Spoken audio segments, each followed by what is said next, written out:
সাংবাদিকরা বলিছে যে যদি 15,000 টাকায় হাওয়ার মেশিন বেঁচে নিয়ে যেয়ে দিই সাংবাদিকরে, তাহলে আমার যত ভিডিও আছে সব নিউজ চ্যানেলে দেখাবি। আর আমি নিজে উপস্থিত থেকে মাগুরা ডিসি কোর্টে ডিসি সাহেবের কাছে পেপার জমা দিয়ে আইছি। ঠিক আছে, এসপি অফিসে সব ক্যামেরায় রেকর্ডিং আছে।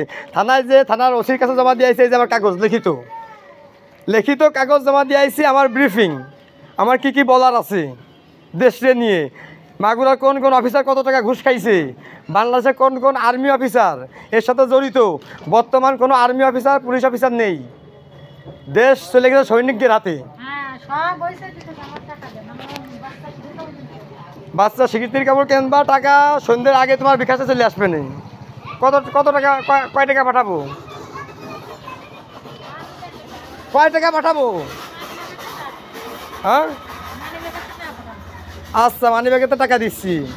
আর বাংলাদেশে তুমি তো আমার বউ না?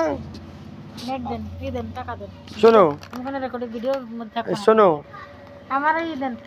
আমি তোমার কয়ে যাই, মাগুরার ওসির কাছে লিখিত দিয়ে আইছি, Magura SP, Magura DC, Magura DIG, Magura জজ কোর্টের জজ, ঠিক আছে, সব কমপ্লিট এখন।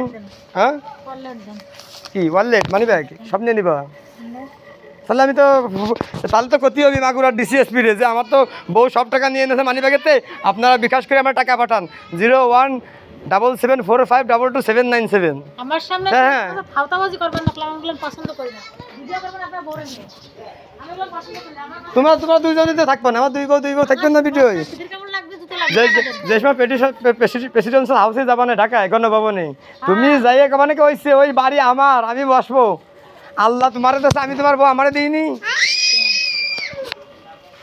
রিপন ভাই কবে না ওই জায়গাতে, রিপন ভাই বললি আমার ভাই, এটা আমার ভাই ছিল।